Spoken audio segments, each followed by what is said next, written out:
Highways రాజా రఘువంశీ సోనం. ఈ సోనం పరిస్థితి ఇప్పుడు ఎలా ఉందంటే రెండుకి చెడు రేవడి అన్న వాడు కూడా చాలా తక్కువ అండి. ఏం సాధించిందండి అది? దానికున్న మత పిచ్చి కామ కోరికల వల్ల రాజ్ కుష్వాహా గారితో మరి ఏం ఎంజాయ్ చేసిందో వాడితో, ఇంకా మరి ఇంకేం కావాలనుకుందో వాడితో నాకు అర్థం కావట్లేదు. కొంతమందికి ఇబ్బందికరంగా ఉండొచ్చు నా మాటలు, నేను చాలా ప్రాక్టికల్గా మాట్లాడుతున్నాను. పెళ్ళికి ముందు ఎలాగైనా ఊరేగుతున్నారు చాలామంది ఈ మధ్యలో. పెళ్ళికి అప్పుడు కరెక్ట్ పర్సన్ సెలెక్ట్ చేసుకున్నారు, ఆడైనా మగైనా. పెళ్ళి అయ్యాక వాళ్ళతో లైఫ్ అన్నట్టుగా బతుకుతున్నారు. ఈ చెత్త మొహంది చాలా అందంగా ఉన్నాడు పాపం రాజా రఘువంశీ, అవునా కాదా? అతనిని కాదని ఫస్ట్ నైట్ కూడా జరపకుండా ఏదో ఒకటి వాయిదా వేస్తూ వచ్చి రాజ్ కుష్వాహా గారితో చెప్పి చంపేదని చెప్పేసి ప్లాన్ వేసి, ఆ తర్వాత ఈమె పుట్టింటికి వచ్చి నువ్వు అక్కడి నుంచే బయలుదేరి వచ్చేసి అని చెప్పేసి వెళ్ళేటప్పుడు కూడా 1 వేలో టికెట్లు బుక్ చేసి, అప్పుడు కూడా అనుమానం రాలేదు వీళ్ళకి. ఎంగేజ్మెంట్ అప్పుడు అని ఏమంటారు మూడ్ ఆఫ్లో ఉంది, పెళ్ళప్పుడు మూడ్ ఆఫ్లో ఉంది, అప్పుడు అనుమానం రాలేదు వీళ్ళకి. అంతా అయిన తర్వాత ఇక పక్క ప్లాన్తో రాజ్ కుష్వాహా గారు ఏమో మేఘాలయలో ఉన్నాడు, ఇక వీళ్ళేమో గౌహతి వెళ్ళిపోయినారు అస్సాం. ఆడి నుంచి మళ్ళీ చూసుకొని మళ్ళీ ఇటు వచ్చేసారు. ఇక 3 సార్లు అటెంప్ట్ చేసినప్పుడు చివరికి చంపేశారు.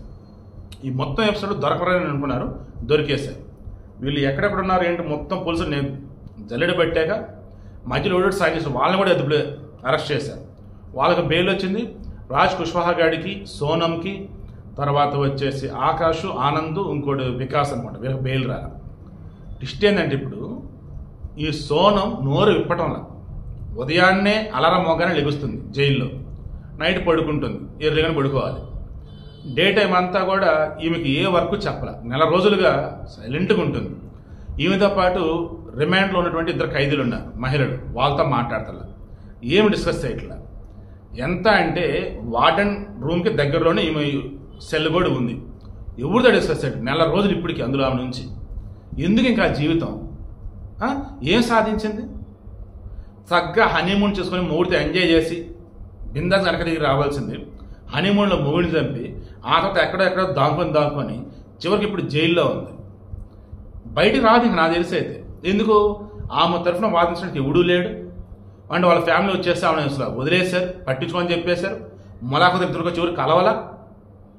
అండ్ రాజా రఘువంశీ ఫ్యామిలీకి ఈ సోనమ్మ వాళ్ళ బ్రదరు గోవింద్ దగ్గరుండి మరి పెళ్ళప్పుడు వచ్చి మొత్తం ఇచ్చేసాడు. వాళ్ళు కూడా తీసేసుకున్నారు. మీకు సాయం కాబట్టి మేము చేస్తాం, సోనం లాంటి దుర్మార్గురాలను వదలొద్దు, దాన్ని శిక్ష పడని చెప్పేసి అంటున్నాడు.